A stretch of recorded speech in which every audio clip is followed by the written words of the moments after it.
오늘 우리가 열왕기상 8장 30절에서 33절에서 40절의 말씀을 가지고서 주께 기도하고 간구하거든이라는 말씀의 제목입니다.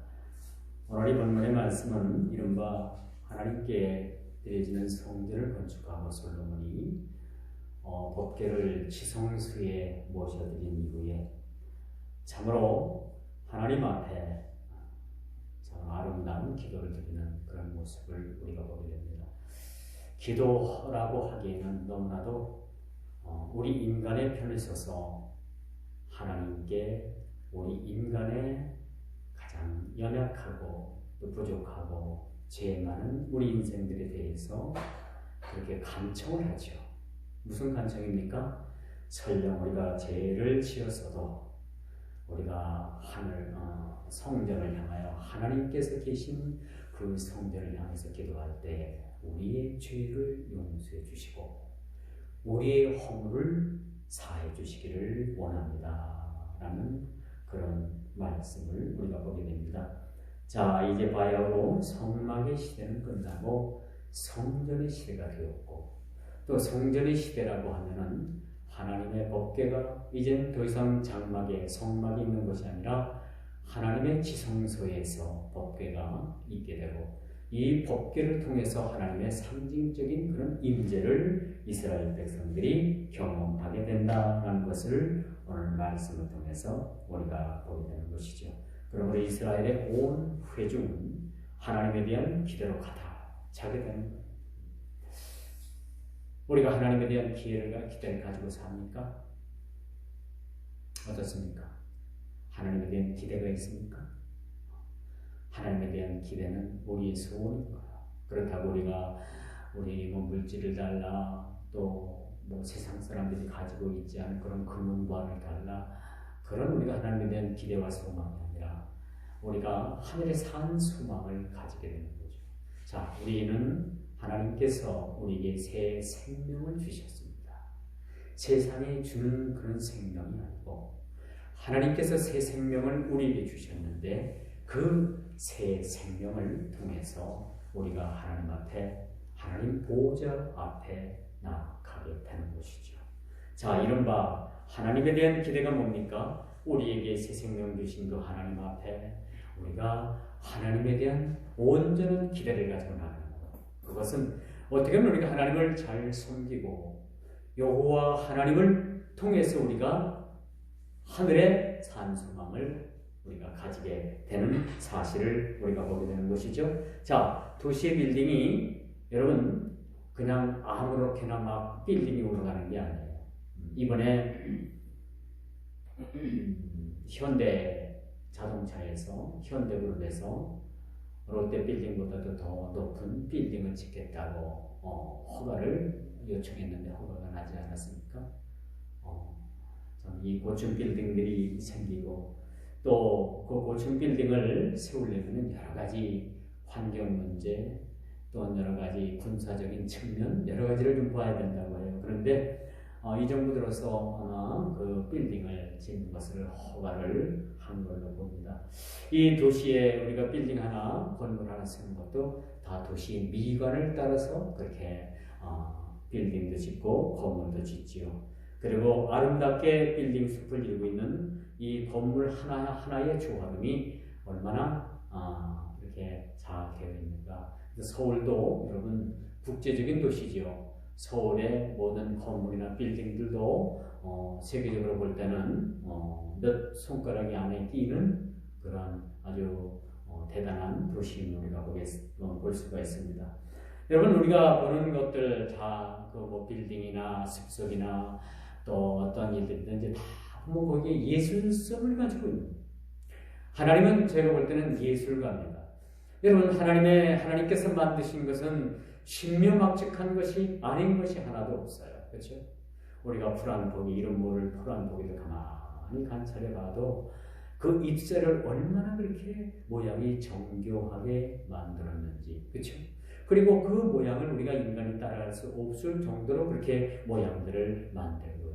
여러 가지 우리가 그 하나하나를 볼 때 하나님은 예술가다라는 그런 생각을 갖게 됩니다. 이뿐이겠습니까? 여러분 잘 닦여진 도로 같은 것을 비행기를 타고 이 땅을 내려다보게 되면은 이 도로가 얼마나 잘 닦였는지 그 도로를 질주하는 자동차를 보면 마치 우리 심장에서 그렇게 뿜어져 내리는 그렇게 해서 우리 핏줄을 타고 피가 우리 온몸을 도는 것처럼 그렇게 도로에 많은 자동차들도 그렇게 혈맥처럼 그렇게 조화를 이루고 그렇게 흐르고 있는 모습을 우리가 보게 되는 것입니다.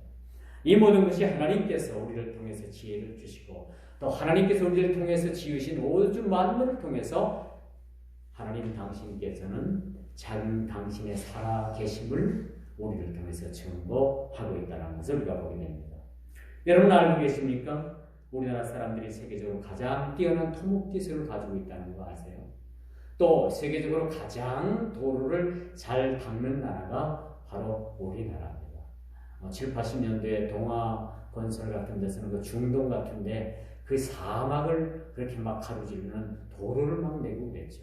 여기서 얻으신 그런 기술을 가지고 도로를 내는데 우리나라 그 토목 기술과 이 도로를 내는 건설 기술이 세계 최고라고 합니다. 참으로 하나님은 우리 모든 인생의 최고이십니다. 그렇죠? 우리 모든 삶의 최고는 내 자신이 아니고 우리 모든 삶의 최고는 우리 하나님이신 거예요. 어떤 이단 보니까 뭐 이래가지고 최고 되세요. 그렇게 얘기하는데 그건 조금 뭐 부산의 무슨 박모신데 이단입니다. 이단이에요. 그런 최고가 아니고 하나님을 가장 높여드리는 그런 최고. 우리 모든 인생의 목표나 우리 모든 삶의 목표는 최고가 하나님이 되어야 되는 거예요. 그런데 이단들은 하나님이 최고가 아니라 자기중심적인 자기 자신이 최고가 되는 거예요. 뭐든지 자기가 최고가 되어야 되는 거예요. 그럼 좀 골치 아프죠. 그렇죠? 참 욕심 많은 사람들 가만히 보니까 모든 것이 다 자기가 최고가 돼야 돼요. 제가 시골을 이제 부임을 받아서 갔더니 어느 집사님이 뭐 1000마디에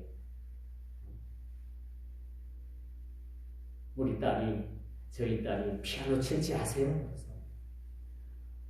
그래서 갑자기 그런 말을 하길래 뭐 어떤 일이 들어가지고 또 그런 말을 하나 해가지고 가만히 생각하다가 그냥 아이고 쳐요 잘 못 쳐요 그랬더니 안도의 한숨을 내쉬는 거예요. 왜 나중에 보니까 자기 딸아이가 그 교회에 피아노를 친 거야.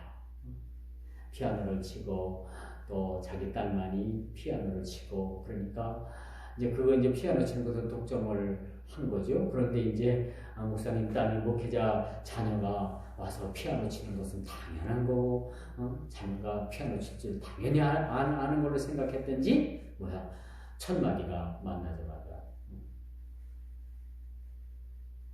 피아노 칠 줄 아냐고. 그래서 바로 대답은 못했죠.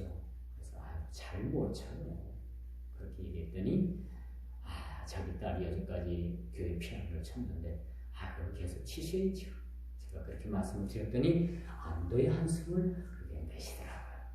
이게 보면 이 사람의 욕심이 참 한도 끝도 없는 것 같아요. 그래서 그런 부분 참 그래서 우리가 욕심낼 건 참 하나님에 대한 욕심은 참 좋은 거예요. 하나님을 최고로 높여드리는 그러한 우리가 삶이 얼마나 참 좋은가라는 것을 보게 됩니다.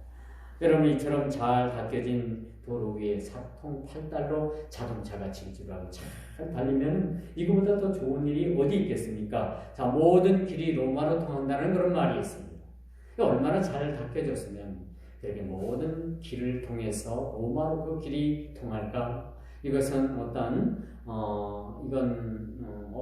그런 내용의 말이냐면은 로마로 통하는 길은 다 모든 길마다 열려 있었다는 거죠. 당시 로마 제국은 세계적인 그런 국제 도시였죠. 그래서 세계가 어디를 가든지 로마를 그렇게 거쳐서 갈 수 있는 어떤 길에 들어서든지 그 길로 가는 길이 로마로 가는 길이다. 이 정도면 상당히 당시의 로마 제국이 얼마나 그 위풍당당했던가 그 기세가 라는 것을 우리가 보게 됩니다. 그러나 이 로마도 결국은 뭐야? 흉노족에 의해서 멸망을 받게 되지 않습니까? 이렇게 철옹성과 같은 로마도 하나님의 복음 앞에 무릎을 꿇을 수가 밖에 없었다라는 사실을 우리가 보게 됩니다. 자, 오늘 하나님께 솔로몬이 기도합니다. 오늘 33절의 말씀부터 보면 참 솔로몬이 이런 기도도 하는가라는 것을 우리가 보게 돼요. 참 솔로몬의 전성기 시대 때 보면 솔로몬이 참 잘한 부분도 많이 있어요. 나중에는 나라를 망하게 만들었지만은 솔로몬이 참으로 이 초창기 때는 얼마나 그가 참 정치도 잘하고 모든 면에서 뛰어났던가라는 것을 보게 돼요. 그 첫 번째 기도가 설령 이스라엘 백성들이 적국 앞에서 하나님께 범죄하여 패했을 때에 주께로 돌아와 주의 이름을 인정하고 이 거룩한 성전에 나와 기도하면 무슨 죄를 지었을 때 적국 앞에 하나님께 범죄해서 패했고 여러 가지 하나님 앞에 범죄했을 때 거룩한 성전에 나와 기도하면 우리의 기도를 들으시고 우리의 죄를 사해 주옵소서라는 기도를 하나님께 드려지고 있다는 사실을 우리가 보게 됩니다. 참 그래서 여러분 하나님께서는 죄인임에도 불구하고 하나님 앞에 나와 우리의 죄를 다 토설하는 것을 기뻐하십니다. 무슨 죄를 지었는가라는 것에 대해서는 하나님은 그렇게 크게 관심을 두질 않아요. 무슨 죄를 지었는가라는 그런 죄목의 비중을 크게 여기시는 것이 아니라 하나님 앞에 나와 회개하지 않는 죄를 크게 비중을 두시는 거죠.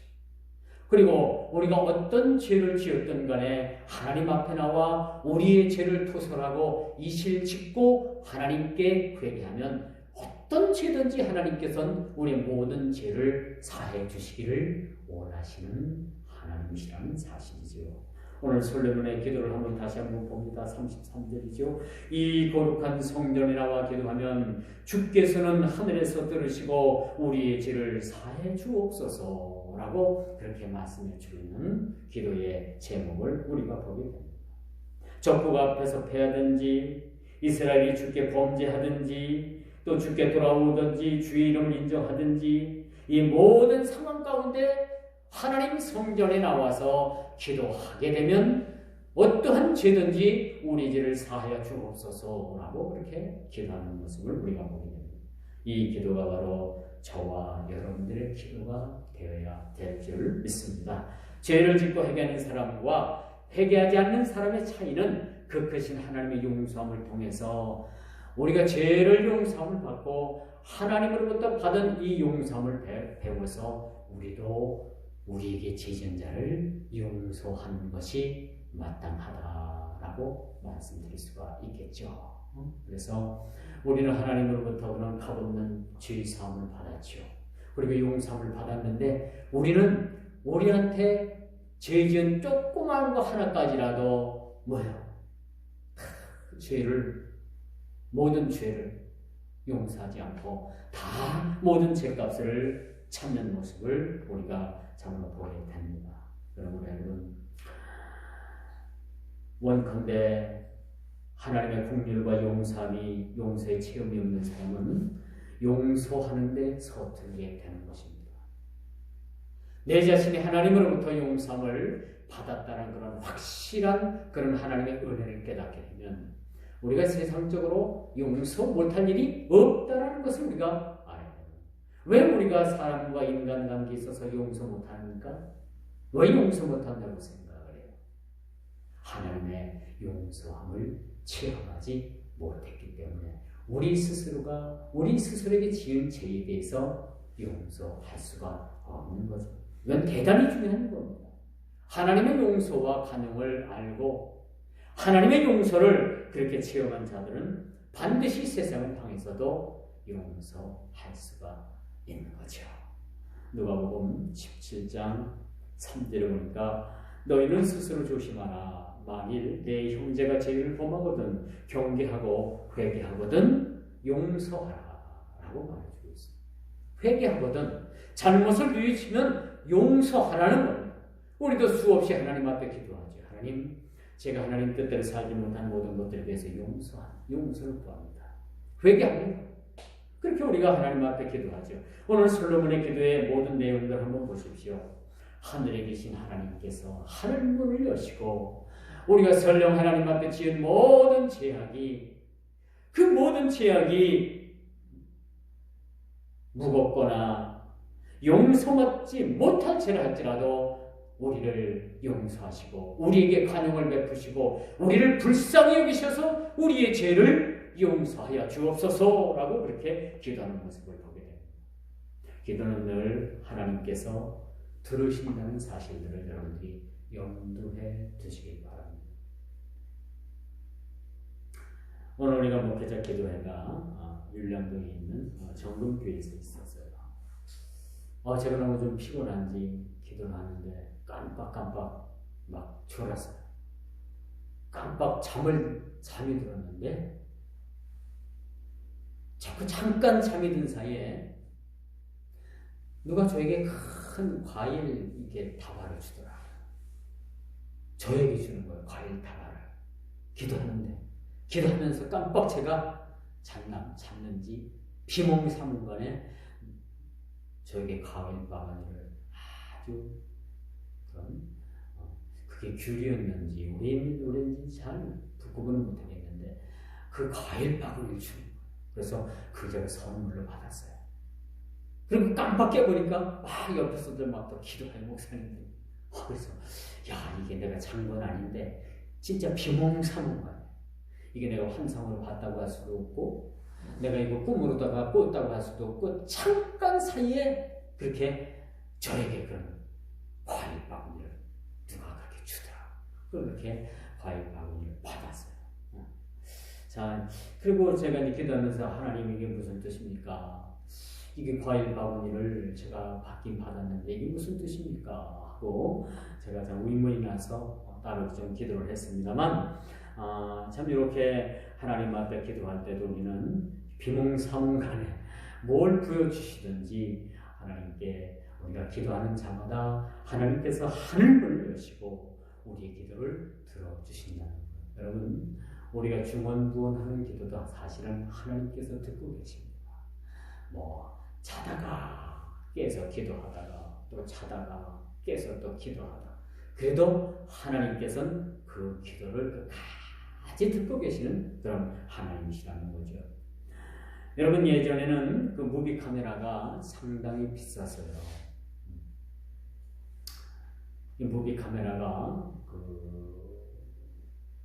삼성이나 소니 그런 매장 같은 데 가면 보통 한 200만 원대, 300만 원대 이렇게 호가했어요. 여기 어디 찾아보면 제가 예전에 샀던 거의 한 200몇만 주고 샀던 그 소니 그 디지털 그 카메라 저기가 있어요. 카메라가 있습니다. 무비 카메라가. 근데 지금은 이제 그런 제품이 나오지도 않을 뿐만 아니라 휴대폰이 훨씬 더 성능이 좋죠. 이 무비 카메라는요, 이 장점은 사람들의 모든 동작을 다 찍을 수 있다는 거야. 하나하나 놓치지 않고 다 찍습니다. 그리고 그것을 그대로 기억해서 필름에 남긴다는 사실이죠. 성도의 간구와 기도도 이와 마찬가지입니다. 우리 간구하는 모든 기도와 간구를 일거수일투족 한 토시 하나도 다 하나님 제단에 성소에 있는 제단에 향로에 담겨져서 그것이 천사들을 통해서 그것이 들려져 올라가서 하나님 보호자 앞에 그 향로가 쏟아지는 거야. 우리 기도가 향로에 담겨서 하나님 보호자 앞에 그 향로가 쏟아져 하나님께 올려진다는 사실입니다. 우리가 하는 기도가 어떻게 된다고요? 구약으로 따지면 향로에 우리의 기도가 담기는 거예요. 그리고 그것을 천사들이 들고 하나님 나라로 올라가서 하나님 보호자 앞에 우리 기도를 다 쏟아 놓습니다. 이게 성경적입니다.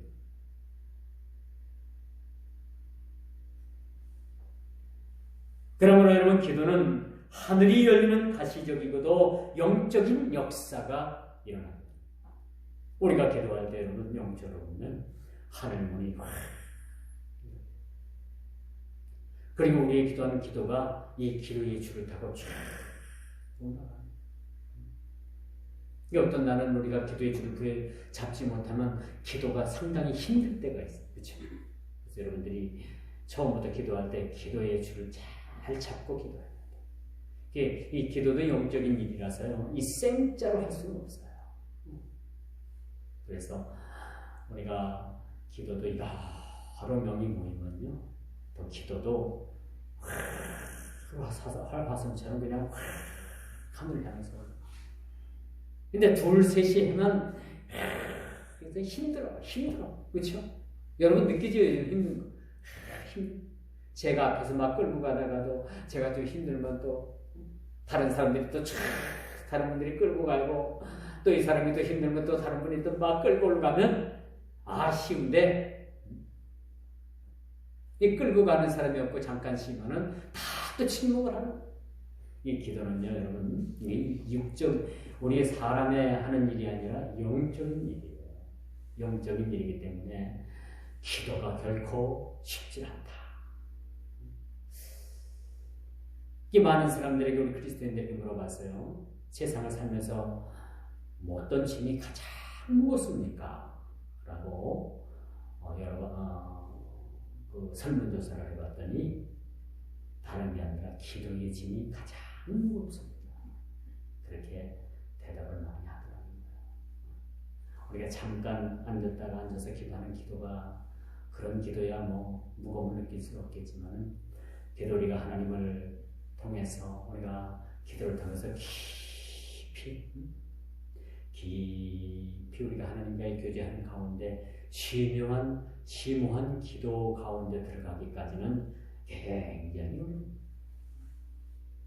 우리가 깊은 기도까지 내려가면 그때부터는 우리의 기도가 전혀 힘들지 않아요. 여기까지 내려가기까지가 얼마나 이 생장작에 여러분 불 붙이는 거 똑같아요. 생장작. 근데 여러분, 생장작이 여러분 2개, 3개 모여갖고 타기 시작을 하면 마른 장작보다도 더 화력이 좋죠. 이게 여러분, 우리가 가시적이거나 영적이거나 모두가 다 이걸 확인할 수 있는 기도의 모습이라고 우리가 볼 수가 있습니다. 그리고 그 반면에 기도하지 않으면요, 여러분, 우리 인생에 아무런 일도 일어나지 않는다. 왜 오늘 솔로몬이 오늘 이 본 말씀, 다음 주에도 이 본문 말씀을 가지고, 이제 본문 뒷 말씀을 가지고 말씀을 전할 텐데, 똑같은 기도의 내용이에요. 하나님께 간구하는 그런 기도의 내용이에요. 왜 솔로몬이 이렇게 기도했을까? 반면에 여러분, 이렇게 기도하지 않으면 우리 인생에 아무런 일도 일어나지 않는다. 우리 인생에 뭐 어떤 큰 일이 일어났든지, 걱정한 일이 일어났든지, 좋은 일이 일어났든지, 그렇게 우리가 어떤 큰 인생의 그런 일들을 경험하면서 사는 게 훨씬 더 인생을 값어지게 사는 거예요. 인생을 아무런 일도 없고 하루 쉽게 세끼 먹고 그냥 뭐 아무런 일도 없이 그냥 인생을 살다가 죽는다면 저는 그 인생이 너무 재미없을 것 같아요. 그렇죠? 근데 우리 인생은 오늘 일 알 수 없고, 오늘 저녁 일 알 수 없고, 내일 일 알 수 없어요. 어떻게 하나님께서 우리를 이끌어 가시는지 제가 초대도 말씀을 드렸지만은, 하나님에 대한 이 깊은 기대, 하나님께서 우리를 통해서 일하실 그 일들, 우리가 하나님 앞에 기도함으로 말미암아 그 기도를 통해서 우리를 통해서 하나님께서 어떤 일들을 이루어 주실까, 어떤 일들을 우리를 통해서 일하실까, 그런 우리가 기대를 가지고 우리가 살아가게 되는 거예요. 그런 기대 없이 사는 삶은 그저 우리가 밤만 춤내는 그런 인생이라고 볼 수가 있습니다. 그렇지 않겠습니까? 우리가 어떤 일을 만나든 하나님께서 우리를 통해서 어떤 일을 우리에게 맡기시든 작정하든 기대하는 마음을 가지고 살아요. 오늘 예배에 못 나오겠네요. 왜 못 나올까? 궁금해서. 문제가 why? 그랬더니 아무 대답도 없어요. 왜 못 나올까? 하나님에 대한 기대가 없을까? 여러분은 하나님에 대한 기대를 가지고 나오셨을 것 같아요. 그렇죠? 오늘은 수요일은 특별히 여러분 우리가 사경회로 말씀 사경회 주일날 우리가 한번 마음 놓고 각계각층이 모이기 때문에 마음 놓고 말씀드리지 못했던 말들을 이제 수요일은 여러분 이제 수요일은 나올 만한 사람만 나오기 때문에 말씀을 통해서 막 까게 돼요. 그렇죠? 섭한 얘기도 합니다. 사실은 받아들일 수 있는 그런 그릇들이 되기 때문에 그런 거죠. 여러분 절대 기도하지 않으면 우리 인생에 아무런 일도 일어나지 않는다는 것을 제가 보장합니다. 할렐루야. 아무런 일도 일어나지 않는다는 것을 제가 아주 100% 보장합니다. 그렇지만 기도하면요 우리 인생에 크고 작은 일들을 통해서 하나님께서 살아계심과 하나님께서 우리를 통해서 우리 모든 인생을 간섭하심과 하나님께서 우리 모든 인생 가운데 깊이 개입하신다는 사실들을 우리가 깨달아 알게 되는 것이죠. 그래서 우리가 어떤 일을 만나든 순적한 일을 만나든 어려운 일들을 만나든 하나님께서 나와 함께 하신다는 그 사실 그 자체만으로도 우리는 위로를 얻을 수가 있는 거죠. 그렇죠? 그렇지 못한다면 우리는 어려운 일들을 만났을 때 다 넘어지고 쓰러질 수밖에 없어요. 그러나 분명한 것은 우리가 어떤 일을 만나든 태산을 넘어 험곡에 가든 어떤 음침한 골짜기를 닿는다 할지라도 주께서 나와 함께 하시기 때문에 나는 거기서 위로를 받고 나는 거기서 새 힘을 얻고 평안을 누리게 된다는 사실들을 우리가 깨달아 알게 되는 것입니다.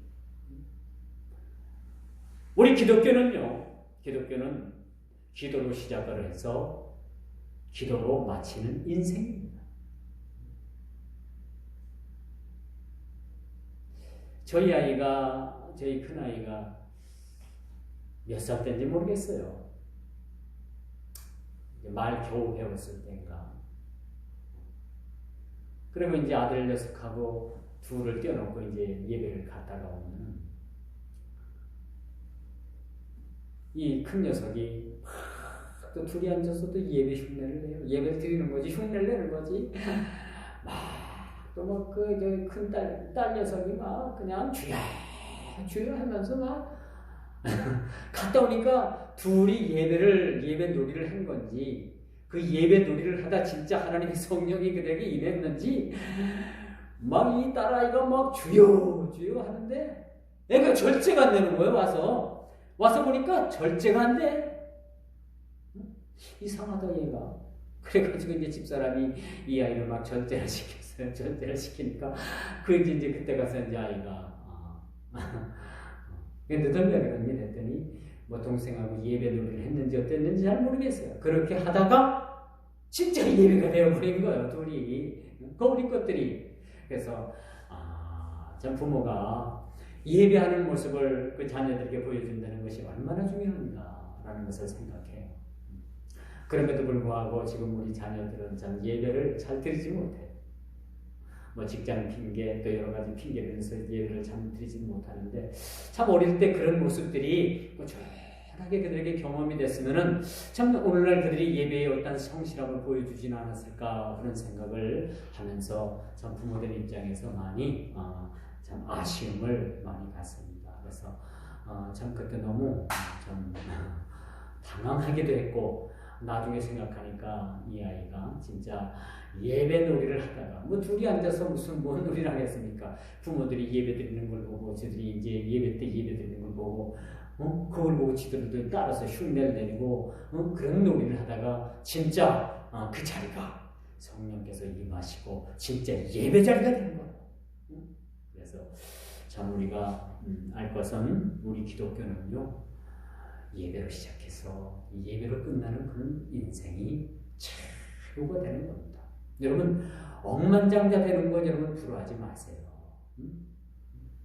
억만장자 되는 것보다도 여러분들이 진정한 예배자로서 하나님 앞에 서게 될 때 그 예배자에서 나오는 그런 기도 소리, 그 기도에 향한 찬송의 의미, 모든 예배의 어떤 생활 이런 것들을 통해서 하나님께서 우리에게 참으로 그 일을 통해서 기뻐 우리 삶을 받아주신다는 사실입니다.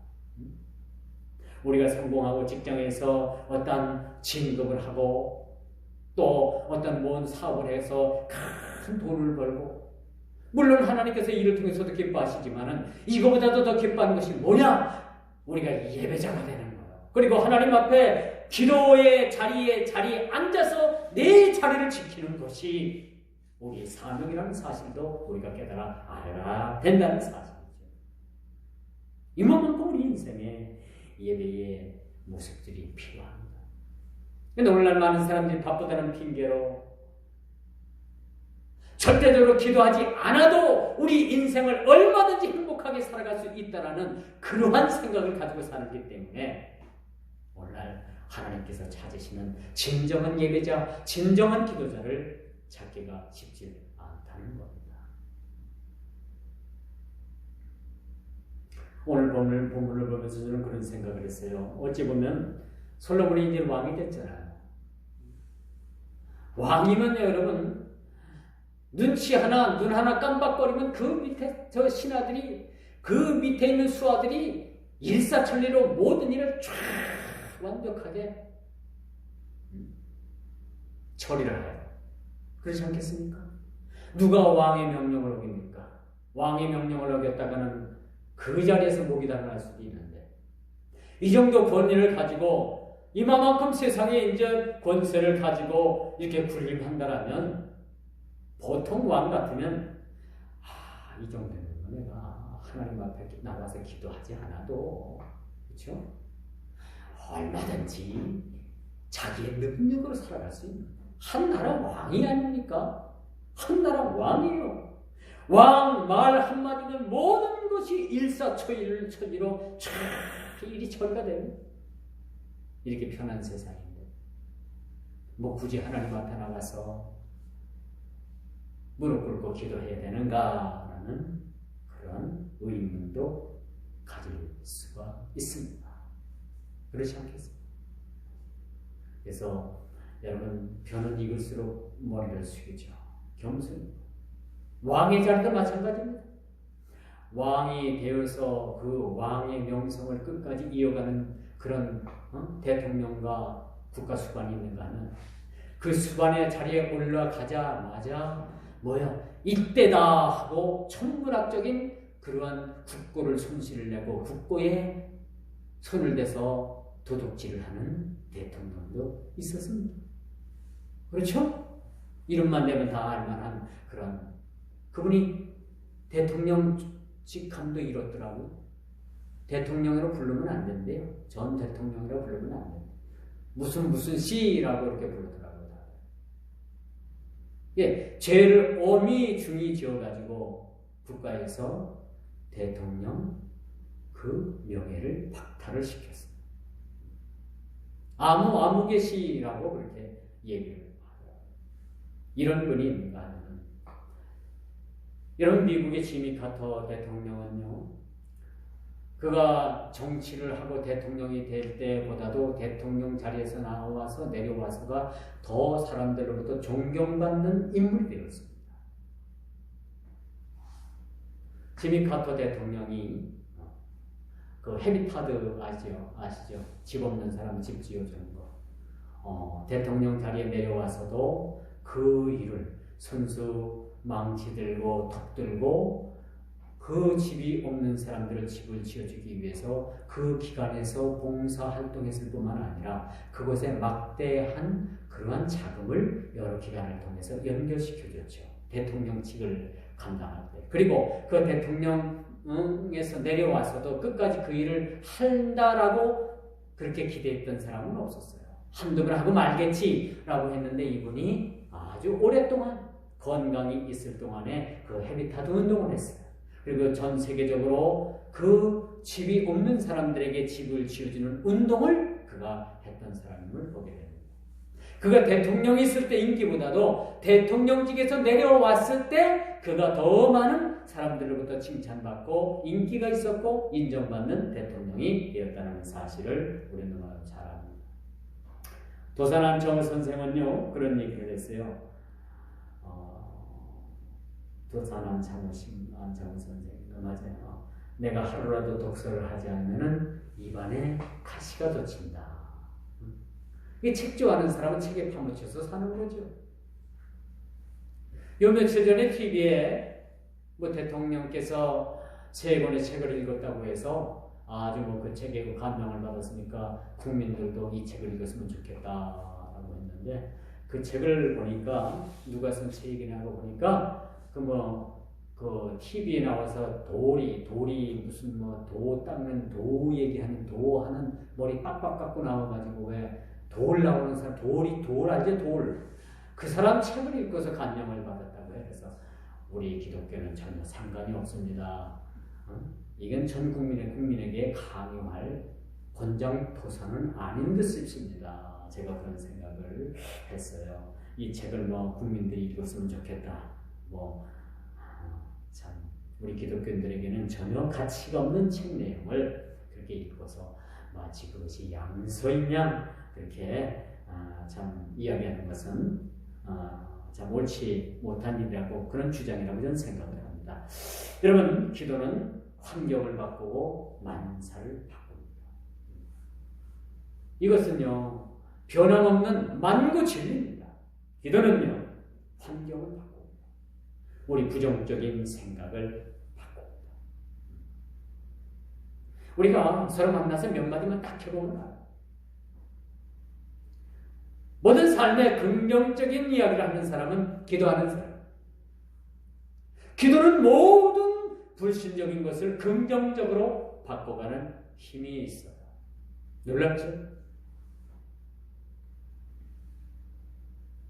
또 기도는 만사를 바꿉니다. 강력한 힘이 있어요.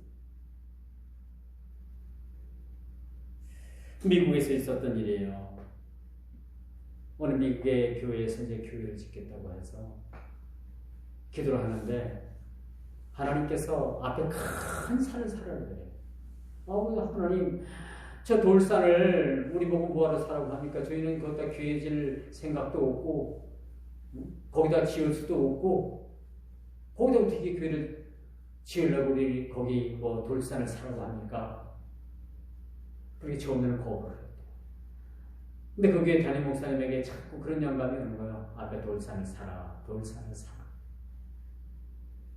그래서 하도 그런 마음이 많이 들어가지고 이제 당회를 열어가지고 교회에서 그 돌산을 샀대요. 사놨는데 열흘가 지나도 아무런 변화도. 그래서 그 돌산에다가 악산에다가 교회를 칠 수는 없고. 근데 또 이제 그래서 기도하는 중에 갑자기 어느 토목회사에서 교회를 찾아와서 담임 목사님을 만나요. 목사님, 이 앞에 돌산이 교회 땅이죠? 맞습니다. 이 돌산을 고속도로가 나는데 이 돌산을 치고 나가야 됩니다. 목사님, 어떻게 해야 되겠습니까? 이 돌산을 파실 생각은 없습니까? 거의 돌산 팔죠. 그럼 이제 당회를 열어가지고 돌산을 팔기로 했는데 다 결정을 했어요. 팔기로. 근데 또 어느 날 갑자기 그 토목회사 찾아와서 죄송합니다 목사님, 그 돌산을 지나가려고 했는데 그 돌산을 비켜서 고속도로가 지나가게 돼 있어요. 그렇게 또 설계가 다시 났습니다. 죄송합니다. 이게 하나님의 응답일까요? 아닐까요? 어떨까요? 많은 사람들이 많이 좋아했다가 또 많이 실망을 합니다. 그래서 하나님 앞에 기도했더니 하나님께서 계속해서 이 돌산에서 하나님의 역사가 일어날 것을 이렇게 말씀하는 그런 영감을 주시더라고요. 그래서 또 기도했더니 어느 날 갑자기 토목회사에서 찾아와가지고 목사님, 이 돌산을 이 고속도로 닦는데 이 고속도로가 너무나도 그 습지대가 많아가지고 너무 흙으로 채우려니까 너무너무 많이 흙이 들어가니까 혹시 이 돌산에 돌을 팔 수는 없습니까? 그렇게 제안을 해요.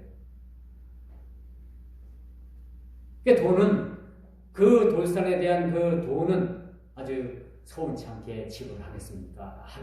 해가지고 개혁을 했는데 그 돌산에 돌을 싹 옮겨서 고속도로를 닦는데 전부 다 기반 공사로 들어가고 그 돌산이 싹 치워지면서 얼마나 반듯하고 얼마나 아주 아름다운 땅이 그렇게 모습을 드러냈는지 모르는데요. 그리고 나는 그러한 하나님의 응답이 있었다고 합니다. 이건 제가 전에 책에서 읽었던 실전 그런 예가 있기도 해요. 하나님께서는요, 우리가 기도하고 또 이렇게 눈으로 보면은, 왜 하나님께서 이런 일을 행하실까? 이런 일이 가능할까?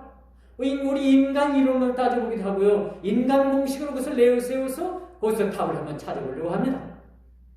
그렇죠? 아무리 우리 인간 공식으로 그 돌산을 옮길 방법은 돌산을 옮기려면 비용도 들죠. 또 그것을 처리하는 비용 들죠. 이건 뭐 도저히 답이 안 나는 거죠. 그러나 하나님의 방법은, 하나님의 계산 방법은 오히려 돈을 받고, 돌을 팔아서 돈을 받고, 또 돌을 다 팔고 나니까 아름다운 그런 교회를 질 만한 평지가 드러나게 되는 거예요. 이게 하나님의 방법인 줄 믿으시기를 바랍니다. 이것이 하나님의 방법. 그러므로 여러분, 기도는 모든 결박을 푸는 키워드가 되는 겁니다. 모든 결박을 푸는 그런 키가 되는 것이죠. 이젠 37절의 말씀으로 돌아와 봅니다. 솔로몬이 하나님 앞에 기도하는데 뭐라고 기도해요? 모든 재앙으로부터 건져 주시기를 원합니다. 모든 37절 제가 한번 읽어볼게요. 만일 이 땅에 기근이나 전염병이 있거나 곡식이 시들거나 깐부기가 나거나 메뚜기가 황충이 나거나 적국이 와서 성읍을 에워싸거나 무슨 재앙이나 무슨 질병이 있든지 뭐하고?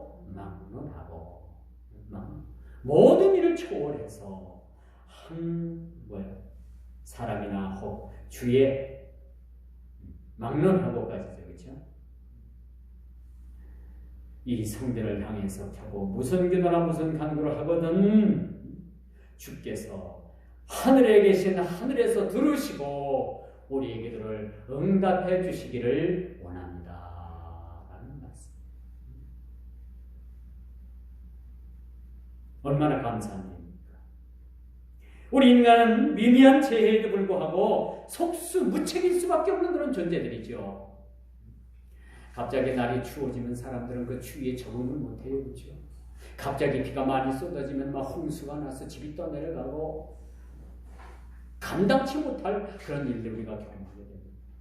이런 대자연의 거대함 앞에서 우리 인간은 그저 속수무책일 수밖에 없는 그런 무능함을 우리 스스로가 깨닫게 되는 거죠. 그런데 오늘 본문을 보십시오.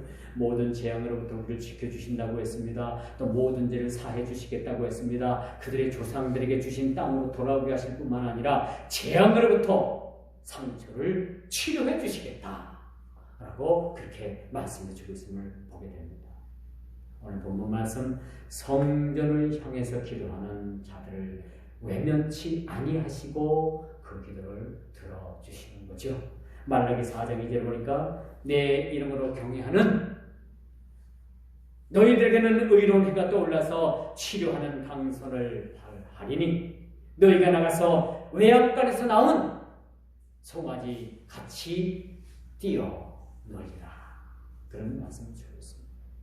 이제 말씀이 들어오겠습니다. 지금까지 우리 신자의 기도의 필요성에 대해서 솔로몬의 기도의 내용을 상고해 봤습니다.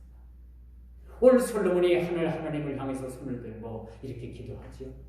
하늘의 하나님, 이 시간에 하늘 문을 여시고 비록 우리는 연약하고 무지하고 한치 앞도 내다볼 수 없는 그런 미약한 우리 존재들이지만은 우리가 하나님을 향해서 하나님의 그 거룩하신 성전을 향해서 우리가 손을 들고 기도할 때 우리의 기도를 외면치 말아 주옵소서라는 강력한 기도를 우리가 보게 되는 겁니다.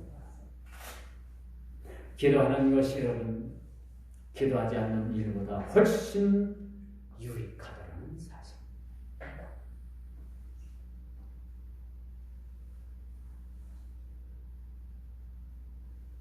기도하지 않고 모든 일이 형통한 사람은 사실 복이 아니라 저주입니다. 휴대폰 들고서 휴대폰 찾는 거하고 똑같아요.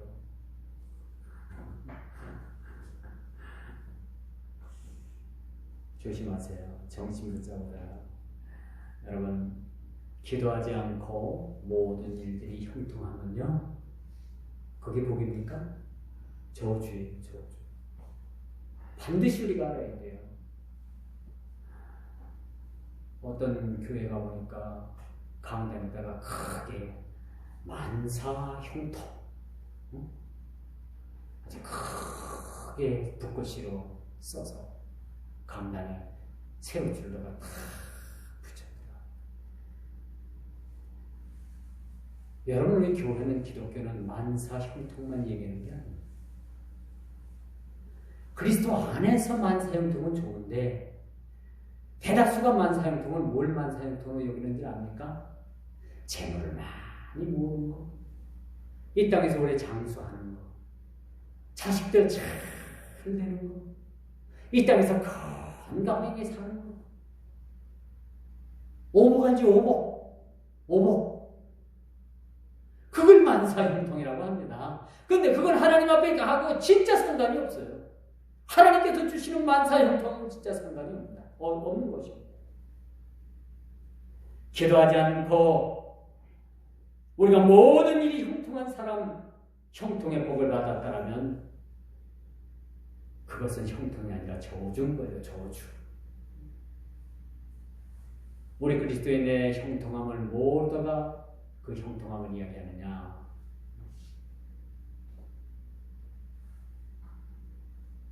고난도 함께 유익으로 여기는 것이 우리 그리스도인들의 형통이라고 볼 수가 있습니다. 여전히 여러분, 우리 신자는 기도해도 고난이 찾아옵니다. 어차피 우리가 만든 고난이라면 이 고난과 싸울 수 있는 그런 넉넉한 믿음 달라고 하나님 앞에 기도하는 그런 우리 믿음의 사람들이 되어야 되겠죠. 시편 34편 19절에 보니까 의인은 고난이 많으나 여호와께서 그 모든 고난에서 건지시는도다. 이렇게 말씀합니다. 의인이 고난이 많대요. 어쩔까? 어쩌을까요? 저쪽 사람들 그런 말을 어쩌을까요? 어떻게 의인이 고난이 많아요?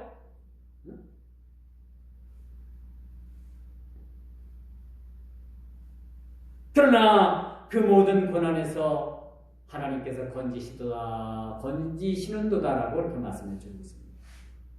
시편 119편 71절에 보니까요, 고난당한 것이 내게 유익이라. 이로 인하여 내가 주의 율례를 배우게 되었나이다. 고난을 통해서 자기가 수많은 금보다도 은보다도 귀한 유익을 얻게 된 거예요. 그 일로 인해서 주의 율례를 배우게 되었고, 그 고난을 통해서 많은 유익을 배웠다라고 그렇게 말해주고 있습니다. 그렇다면 의인은 반드시 고난이 있습니다. 여러분들이 의인이라면 반드시 삶에 고난이 있어요. 우리 삶에 고난이 없다면 반대로 우리는 의인이 아닌 것이죠.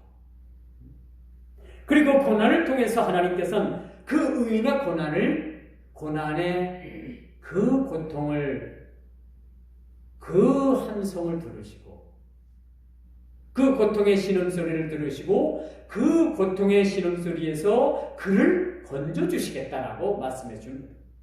이럴 땐 좀 적어요. 시편 34편 19절의 말씀입니다. 너무나도 귀한 말씀 아니에요? 우리는 너에게 고난이 오면 뭐 내가 잘못했는가 보다, 이것도 시험인가 보다, 아이고 하나님 내가 뭘 잘못했습니까? 그렇게 우리가 하나님 앞에 나가는데 그렇게 생각하는데, 그렇게 생각할 게 아니라 의인이 고난을 받겠대요. 그 고난받는 것을 하나님께서 그냥 놔두시지 않냐고 그 고난에서 건져주시겠답니다. 얼마나 감사합니까?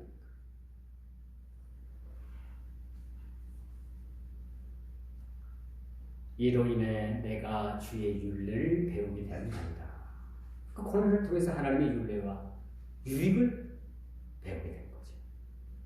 오늘 이 본문 말씀, 또 이게 40절 이후에도 계속해서 솔로몬 기도가 나옵니다만 이제 다음 주로 기약을 하고 오늘 기도의 의미가 뭔가? 왜 기도해야 되는가? 기도의 유익이 뭔가? 우리 그리스도인들이 왜 기도해야 되고 기도의 자리에 나아가야 되는가? 라는 것을 오늘 말씀을 통해서 우리가 다시 한번 깊이 생각하고 우리가 깨어도 기도, 죽어도 기도, 하나님 나라 갈 때까지 기도. 기도는 우리가 하나님 나라 가서도 기도가 있죠. 그렇죠? 우리 기도에 익숙하고 기도의 줄을 부여잡고 날마다 모든 우리 성도들이 기도의 용사가 되어질 수 있도록 주께서 함께 하시기를 주님의 이름으로 축원하면서 말씀을 맺도록 하겠습니다. 기도합니다.